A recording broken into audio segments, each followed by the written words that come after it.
The Mortgage Minute today being brought to you by our friends at Geneva Financial when you're ready for that next home loan.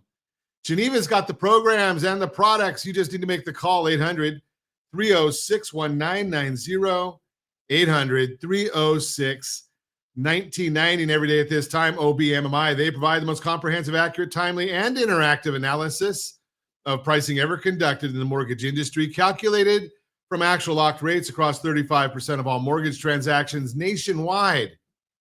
What did rates do on Friday? Most of them were up.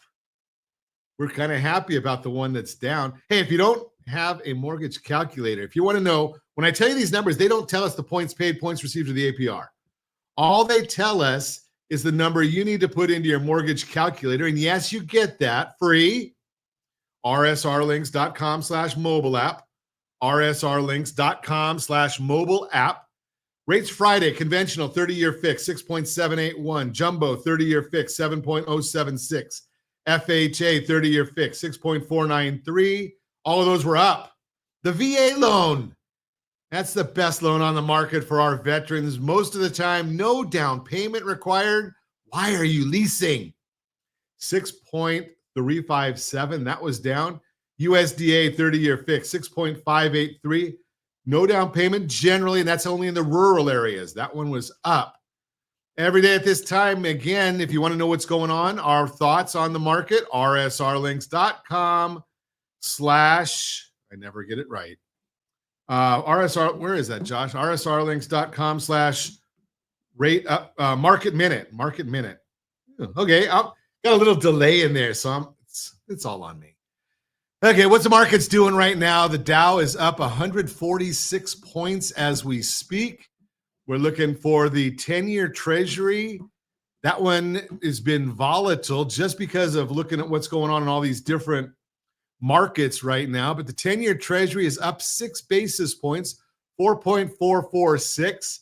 The mortgage bond, that's down 12 basis points. Remember, when the bond goes down, the rate goes up. So we're seeing that right now, and it's all going to be right now. We're just kind of waiting. So we got a lot of money going out of the bond market, going out of gold, going into the stock market. I told you what the stock market's already doing. But why is all of that happening, and why is it happening today? And what are we sitting on? We're sitting right now. The big issue is we're sitting here and waiting to see what happens with the consumer price index. And that's going to come out tomorrow. So before the market opens, we're going to see what CPI is, because the two things that the Federal Reserve looks at, the two things that are most driving the bond market, is inflation, number one. Inflation is the arch enemy to anything having to do with bonds. Inflation kills bonds. And the other part of it is employment. Now, the employment numbers are not looking good if you look at the real numbers. Now, when you get the BS report from the Bureau of Labor Statistics, and we know they get it wrong every single time because they tell us they got it wrong. I mean, how great is that? So they give us a number the first Friday of the month. The next month on the first Friday, they revise it because they say we did it wrong. And then the next after that, they revise it again because they still don't have it right. And then the Census Bureau says, you still got it wrong, and we're going to give you the right number, but that's usually after about 6 months. What moves the market is that first headline number, which is generally the worst one of all of them. But over the weekend, Treasury Secretary Bessent and Trade Representative Jamieson Greer met with the Chinese officials in Switzerland. Under the 90-day pause, both countries lowered their base tariff rate to 10%, but the 20% fentanyl-related tariff from the U.S. remains in place, so most Chinese goods face a 30% rate in total, down from 145%. Bessent said he will be meeting with China again in a few weeks to get a more fulsome agreement.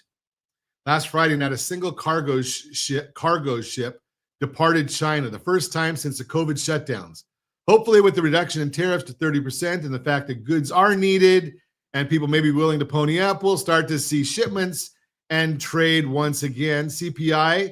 So here's the big news, because I'm going to tell it to you now what we're looking for, because our broadcast tomorrow won't be until after the tariffs and the tariffs are already released. So that's going to be, we're going to just wait for that. But the big news, consumer price index, producer price index reports are due for release on Tuesday and Thursday, respectively. The previous consumer price index report was very tame, showing 0 month-over-month inflation, but the market did not react because it was ahead of the tariffs. This report should include some of the impact of the tariffs and will likely get more attention. Consumer price index is expected to show headline inflation come in between 0.2 and 0.3%, while the replacement from the April 2024 was 0.29. Based on the estimates, year-over-year inflation should remain at 2.4, might fall to 2.3. The initial core reading is expected to be reported between 0.2 and 0.3 month over month. The replacement from last year is 0.26. And based on the estimate, it's expected that year-over-year inflation will remain at 2.8%. Remember, Lael Brainerd, former vice chair of the Fed, said that the 10-year Treasury should be 1% above inflation. So if inflation's at 2.8, 10-year Treasury should be at 3.8. Yet, as I look at it exactly at this minute, it's at 4.48. Quite a bit higher. Shelter's the big issue. We'll watch that for you. That is the Mortgage Minute, brought to you by our friends at Geneva Financial. When you're ready for that next home loan, Geneva's got the programs and the products. You just need to make the call. 800-306-1990, 800-306-1990.